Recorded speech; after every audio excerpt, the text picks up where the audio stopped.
Es-tu une bonne personne? Question 19. Nous le savons, les suiveurs d'ordre font partie des créatures les plus méprisables qui soient. En effet, ces êtres possédant un libre arbitre ont choisi de ne pas l'exercer pour suivre aveuglément un maître. Ici, que l'on croit ou non à l'existence d'un réel libre arbitre n'a pas vraiment d'importance. Ce dont je parle ici, c'est qu'au niveau des apparences, la machine humaine semble capable de faire des choix.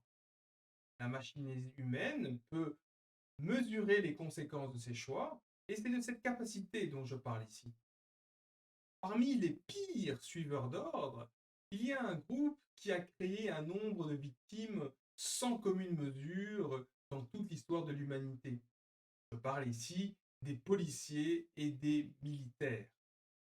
Ces êtres ont non seulement choisi de se soumettre, mais ils essaient d'imposer aux autres la même soumission.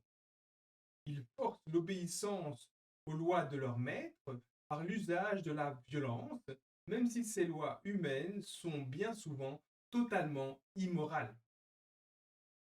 Sachant que ces suiveurs d'ordre ont choisi une voie qui les amènera tôt ou tard à agir en tant que criminels de la pire espèce, la question est la suivante.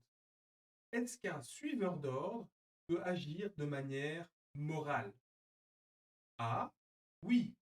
B. Non.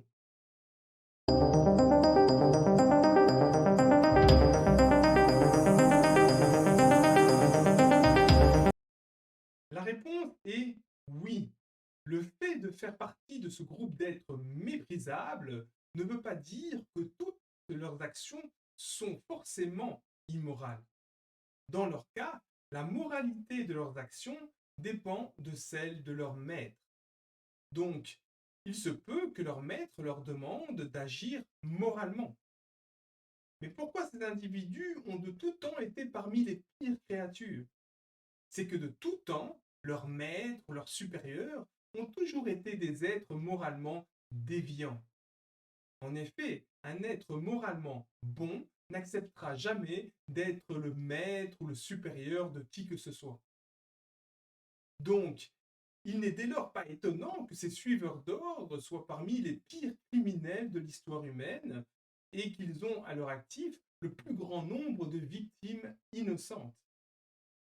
Je rappelle également que le fait d'agir moralement à certains moments n'efface pas et n'atténue pas les actions immorales faites à d'autres moments.